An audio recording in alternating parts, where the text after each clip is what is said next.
یہ ایک مثال ہے، ضرب المثل ہے، یہ محاورہ ہے، یہ جو ہے بتاتا ہے کہ انسان کی ایک طبیعت ہے کہ انسان اگر چوکن نہ رہے تو رفتہ رفتہ جس ماحول میں رہتا ہے وہاں جا کر وہ اپنی شناخت بھلا دیتا ہے اور وہ خود اس معاشرے کے رنگ میں رنگ جاتا ہے۔ یہ مسئلہ آج آپ کو اپنے پلوں سے باندھ لینا چاہیے، یہ نصیحت آپ کو ہمیشہ یاد رکھنی چاہیے۔ وَمَن لَا يُكْرِمْ نَفْسَهُ لَا يُكْرَمِ، جو اپنی قدر اور شناخت کی حفاظت خود نہیں کرتا، دنیا بھی اس کی وہ شناخت بھلا دیتی ہے۔ آپ کو اللہ تبارک و تعالیٰ نے پتھر سے ہیرا بننے کا یہاں موقع دیا۔ آپ اگر اپنے آپ کو ہیرا نہیں سمجھیں گی، اپنی شناخت کی حفاظت نہیں کریں گی، زیادہ دن نہیں گزریں گے کہ خود آپ کی نظر میں خود آپ اپنے آپ کو پتھر محسوس کرے گی۔ ہمارے سامنے ایسی بہت ساری بہنوں کی اور بہت سارے بھائیوں کی بھی مثالیں ہیں۔ آج وہ ملتے ہیں یا آج کبھی کوئی بات ہوتی ہے کہیں سے بھی، وہ یہ شکایت کرتے ہیں کہ ہمیں یہ ہمت نہیں ہوتی کہ لوگوں کے سامنے کوئی درس دے دیں، لوگوں کے سامنے کوئی بات کہہ دیں، لوگوں کو کوئی دین کی بات سمجھا دیں۔ وجہ کیا ہے؟ وجہ یہی ہے کہ انہوں نے اپنی شناخت کو بچانے کی کوشش نہیں کی۔ میں آپ کو یہ لفظ کہہ رہا ہوں، بچانے کی کوشش کیجئے، حفاظت کیجئے اپنی شناخت کی۔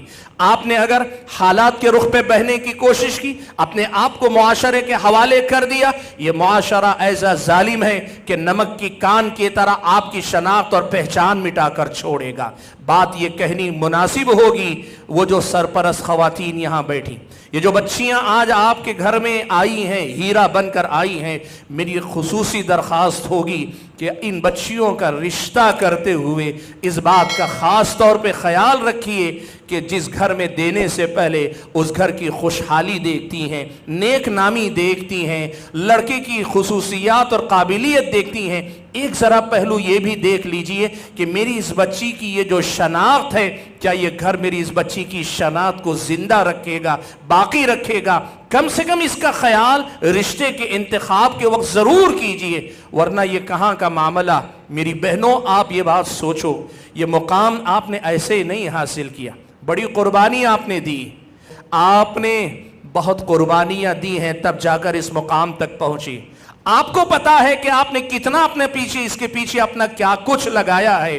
اس شناخت کو گنوا دینے کا مطلب یہ ہے کہ خود اپنے ہاتھوں اپنی قربانیوں کی ناقدری کرنا۔ اس شناخت کو بھلا دینے کا مطلب ہے خود اپنی ہاتھوں اپنی خواہشوں کا یا اپنی خوابوں کا خون کر لینا۔ یہ آپ کو سمجھنا چاہیے۔ یہ دوسری اہم نصیحت میں کرنا چاہوں گا کہ اپنی شناخت سے فرار کبھی اختیار نہ کرے۔ ایک دو باتیں ضمن ذکر کر دوں، اسی دوسری نصیحت کے ضمن میں یہ باتیں ہیں۔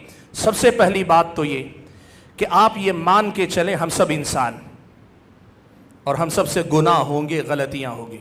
آپ یقین کریں، اگر کوئی مجھ سے کہے کہ یہاں کھڑے ہونے سے پہلے اپنے آپ کو نیک مان کر تقریر کرو، قسم اللہ کی میں یہاں کھڑے ہونے کے لائق نہیں۔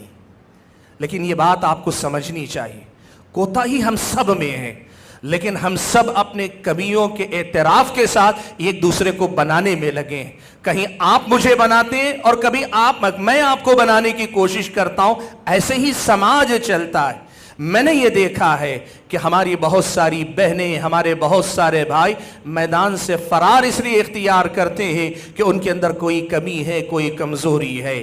یہ شیطان کا بہت بڑا حربہ ہے کہ آپ کی ایک کمزوری کا حوالہ دے کر آپ کی اپنی ہزار خوبیوں کا خون کرنے کی طرف آپ کو لے جائے۔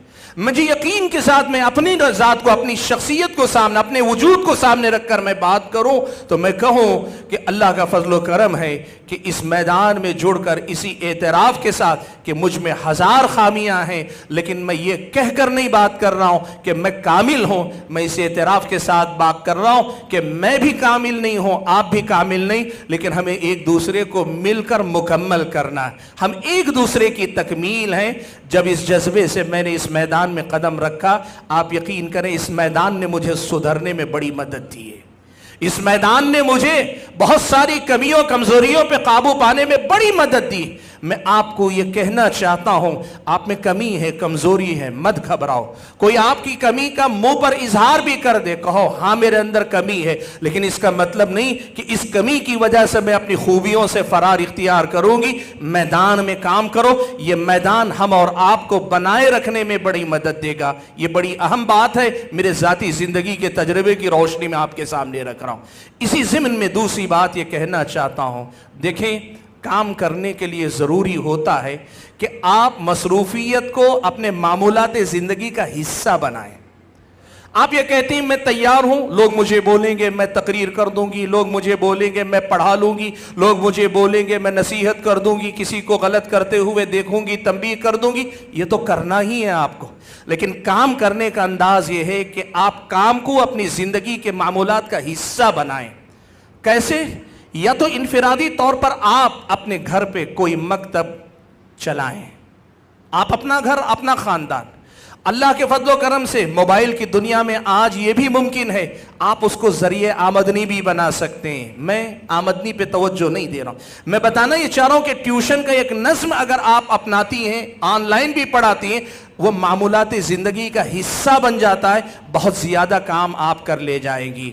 اور اگر آپ انفرادی طور پر ایسا کوئی کام نہیں کر پاتی تو بنا بنایا جو سسٹم ہوتا ہے، مدرسے کا سسٹم ہے، مسجد کا سسٹم ہے، جمعیت و جماعت کا ایک سسٹم ہے، کسی بھی سسٹم سے جڑ کر اپنے معمولات زندگی میں کوئی نہ کوئی خدمت رکھیے۔ یہ خدمت آپ کی صلاحیتوں کی بھی حفاظت کرے گی، غیر معمولی کام بھی آپ انجام دیں گے۔